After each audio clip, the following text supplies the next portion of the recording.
మన ప్రభువును ప్రియ రక్షకుడైనటువంటి యేసుక్రీస్తు వారి అతి పరిశుద్ధమైన నామమున ఈ క్రీస్తు పరిచర్య అనేటువంటి యూట్యూబ్ మాధ్యమము నుండి వెలువడుతున్న ఈ అనుదిన దేవుని వాగ్దానాన్ని వింటున్నటువంటి క్రీస్తు పరిచర్య అనుచరులకును విశ్వాసులకును యావత్ ప్రపంచానికి ఈ దినపు నా శుభాభివందనాలు తెలియజేయుచున్నాను. ప్రియ దేవుని సంగమా, ప్రభువైన యేసుక్రీస్తు నామం పేరిట మీకు ఈ దినపు శుభాభివందనాలు తెలియజేస్తూ నేటి దినమునకై దేవుడు మనతో మాట్లాడడానికి ఇష్టపడుతున్నటువంటి దైవ వర్తమానంలోకి మన ముందు కొనసాగిపోతాం. 24వ వచనం, యోహాను సువార్త 12వ అధ్యాయము 24వ వచనంలో ఈలాగు లిఖింపబడి ఉన్నది అన్నటువంటి విషయాన్ని మనం జ్ఞాపకం చేసుకుంటూ రావాల్సిందిగా ప్రభు మనతో ఏం మాట్లాడుతున్నాడు, ఎలా మాట్లాడుతున్నాడు, మనలో ఆయన కోరుకుంటున్నటువంటి ఒక గొప్ప మార్పు ఏంటిది, మనల్ని ఆయన ఎందు నిమిత్తమై ఈ భూమి మీదకి పంపించాడు, మనలో చావవలసినటువంటి ఆ విషయాలేంటి, ఈ లోకంలో దేవుని చేత ఏర్పరచబడి దేవుని చేత ఈ భూమి మీదకి పంపబడినటువంటి ప్రతి ఒక్కరూ కూడా గుర్తుంచుకోవాల్సినటువంటి విషయం ఏంటి అంటే, దేవుని చేత మనం ఏర్పరచబడినప్పుడు, దేవుని చేత మనము నిర్మింపబడినప్పుడు మనలో ఆయన గుణగణాలు కలిగి ఉండాలి అని చెప్పి దేవుడు ఎంతగానో ఇష్టపడతాడు. ఎందుకంటే ఇహ లోకంలో మనుషులకి పుట్టినటువంటి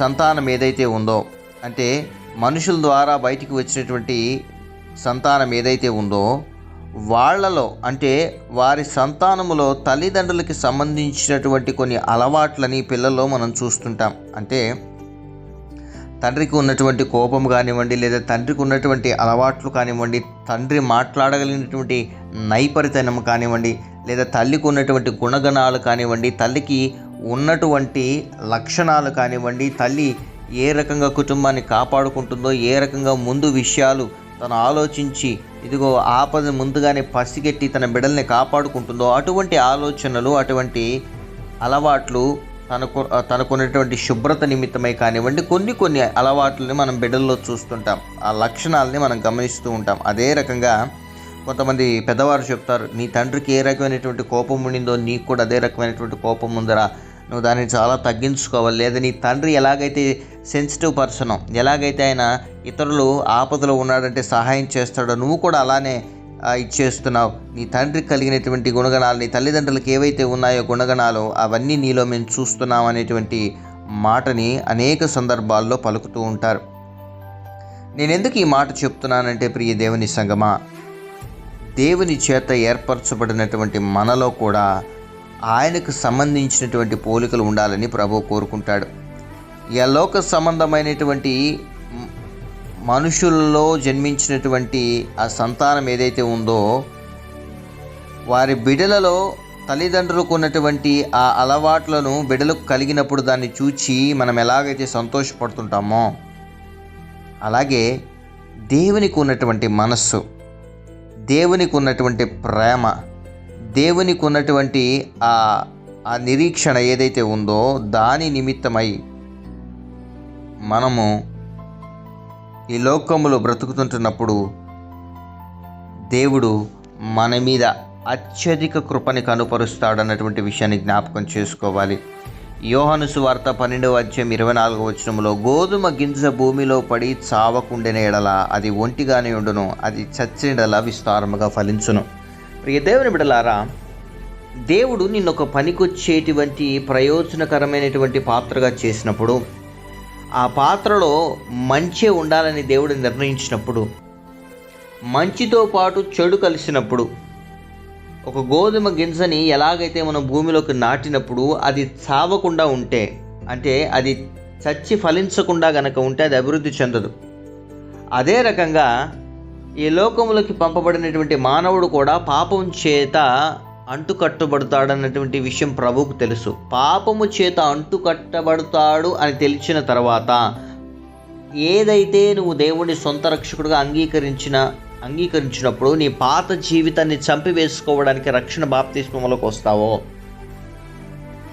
ఆ చనిపోయిన తర్వాత నీవు అభివృద్ధి చెందుతావు. అంటే చనిపోవడం అని అంటే శారీరకంగా చనిపోవడం కాదు కానివ్వండి, యలోక సంబంధమైనటువంటి ఆలోచనల్ని చంపివేయడం, యలోక సంబంధమైనటువంటి సాంప్రదాయాన్ని చంపివేయడం, యలోక సంబంధమైనటువంటి అలవాట్లను చంపివేయడం, యలోక సంబంధమైనటువంటి దేవునికి వ్యతిరేకమైనటువంటి నడవడికను చంపివేయడం.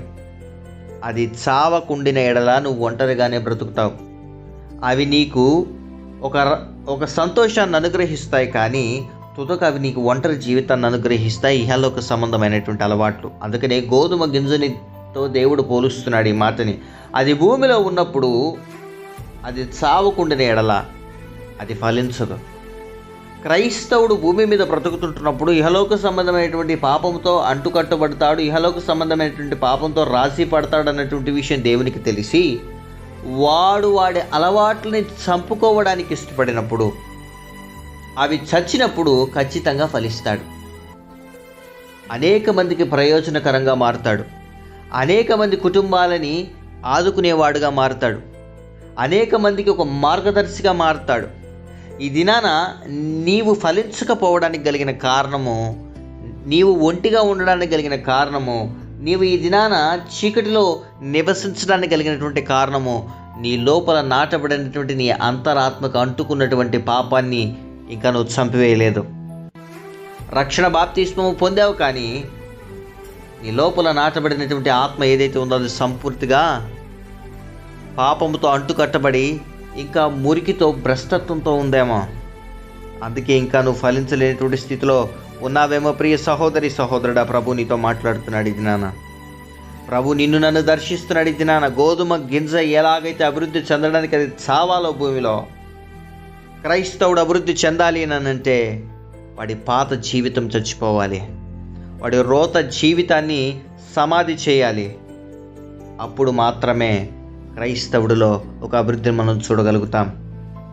చచ్చిపోవడము, సమాధి చేయడం అంటే మమ్మల్ని చచ్చిపోమంటారా అనేటువంటి మాట్లాడేటువంటి వారు కూడా ఉంటారు. ఈ మాటకు అర్థం నీలో ఉన్న అలవాట్లను చంపివేయడం అంటే నువ్వు చచ్చిపోవడం కాదు. నీవు బ్రతికి వాటిని ఎలా జయించాలి, ఎలా వాటిని నీ నుండి దూరపరుచుకోవాలి, ఎలా నువ్వు ప్రభువుకి ఇష్టడుగా బ్రతకాలి, ఎలా నీవు తల్లిదండ్రుల్ని కాపాడుకోవాలి. నీ తల్లిదండ్రులు ఇప్పుడు నీలో ఉన్న అలవాట్లను చూసి నిన్ను దూషిస్తున్నారేమో, ద్వేషిస్తున్నారేమో, నిన్ను నిందిస్తున్నారేమో. కానీ నీవు గనుక నీ లోపల నాటబడినటువంటి అంతరాత్మకు చుట్టుకునేటువంటి సకల విధములైనటువంటి భ్రష్టత్వాన్ని చంపివేయగలిగితే, ప్రభువు ఇచ్చు సహాయాన్ని పొందుకొని నీ వాటిని జయించగలిగితే ఖచ్చితంగా నీ జీవితంలో నువ్వు అభివృద్ధి చూస్తావు. ప్రియ సహోదరి సహోదరుడా, నీవు అనేక మందికి ఒక ప్రయోజనకరమైనటువంటి ఆశీర్వాదకరమైనటువంటి దీవెనగా మారుతావు. ఈ వాక్యాన్ని వింటున్న ప్రియ సహోదరి సహోదరుడా, నీవు ఒంటిగా ఉండడం దేవునికి ఇష్టం లేదు. కాబట్టే నేను అనేక శ్రమల గుండా నడిపిస్తూ నీకు జీవిత పాఠాలని దేవుడు నేర్పిస్తాడు, జీవిత విలువలను దేవుడు నేర్పిస్తాడు, సమయం విలువని దేవుడు నేర్పిస్తాడు, మనుషుల విలువని దేవుడు నేర్పిస్తాడు, ప్రేమను, డబ్బు విలువను, అన్ని విషయాలని దేవుడు నీకు నేర్పించడానికి ప్రయత్నం చేస్తాడు.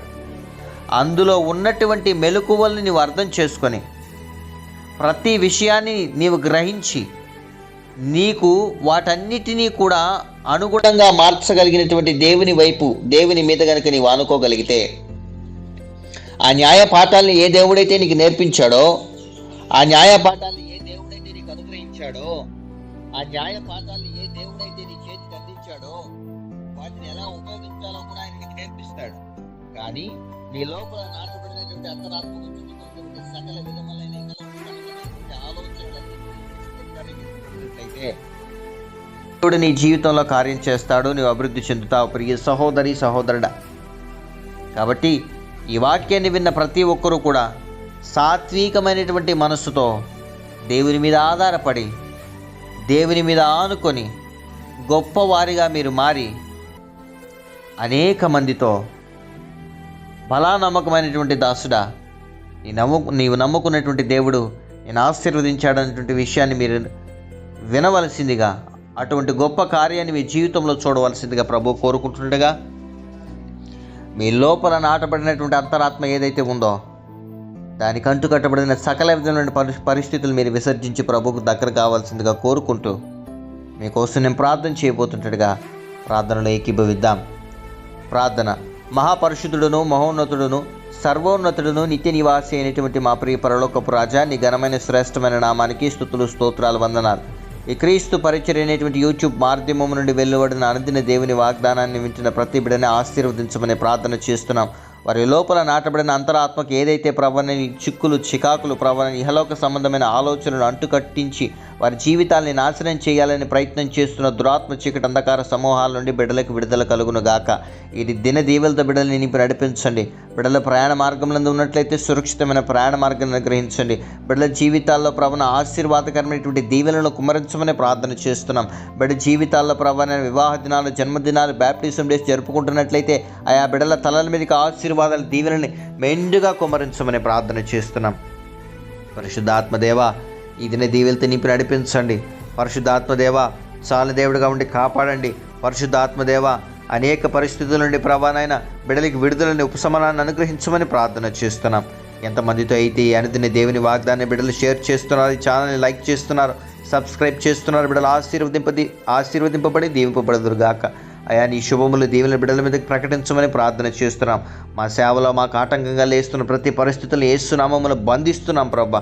అయా, ప్రతి అధికారులు ఒత్తిడి నుంచి ప్రభానైనా సేవలో వస్తున్నటువంటి ప్రతి ఆటంకాలను కూడా ప్రభానైనా నీవే అధిగమించడానికి ఇస్తున్నటువంటి శక్తిని బట్టి నీకు వందనాలు చెల్లిస్తున్నాం. ప్రతి పరిస్థితులను బట్టి ప్రభానైనా ప్రతి స్థితిగతులను బట్టి అయా నీ దగ్గరే మొర్రపెడుతున్నాం ప్రభా. నీ సహాయాన్ని మాకు అనుగ్రహించి నడిపించి కాపాడమని ప్రార్థన చేస్తుంటున్నాం. అయానైనా మమ్మల్ని మా పరిచర్ని ఆటంకపరచాలని చూసిన ప్రతి దురాత్మ సిగ్గుపడినట్లుగా ప్రభానైనా అయానైనా అపవాదికి సిగ్గు అనంత నాశనము కలిగినట్లుగా ప్రభానైనా నీ కార్యాన్ని నువ్వు జరిగించమని ప్రార్థన చేస్తున్నాం. క్రీస్తు పరిచర్య అనేటువంటి ఈ సంఘం ఏదైతే ఉందో దీన్ని ఆయనైనా నీవు నిర్మించడానికి ప్రభానైనా దీన్ని ఏర్పాటు చేయడానికి అయానైనా నీవు దాచిన ప్రతి రకమైనటువంటి ఆశీర్వాదాలని మేలుల్ని మేము చూడగలిగినటువంటి ప్రభానైనా నిశ్చయతని, ధైర్యాన్ని, ఆత్మవిశ్వాసాన్ని మాకు అనుగ్రహించమని ప్రార్థన చేస్తున్నాం. మా కోసం ప్రార్థన చేస్తున్న ప్రతి కుటుంబాన్ని ఆశీర్వదించి బిడ్డల్ని దీవించి కాపాడమని ప్రార్థన చేస్తున్నాం. అయానైనా ఈ దినమందు బిడ్డలకి ప్రభానైనా ఏ అవసరతలు అక్కర్లు ప్రభానైనా ఇదిగో ప్రభానైనా అవసరమై ఉన్నాయో సకల విధములైనటువంటి ప్రతి ఆశీర్వాదాన్ని నీవు అనుగ్రహించి నడిపించి భద్రపరిచి కాపాడమని, ఈ దిన దీవులతో తృప్తిపరచమని స్తుతి ఘనత మహిమ ప్రభావాలు నీకు ఆరోపిస్తూ యేసయ్య పరిశుద్ధమైన నామమున ఈ ప్రార్థన విన్నపములు అడిగి పొందుకుని ఉన్న మా ప్రియ పరలోకపు తండ్రి. Amen. Amen. Amen. Praise the Lord. May God bless you all.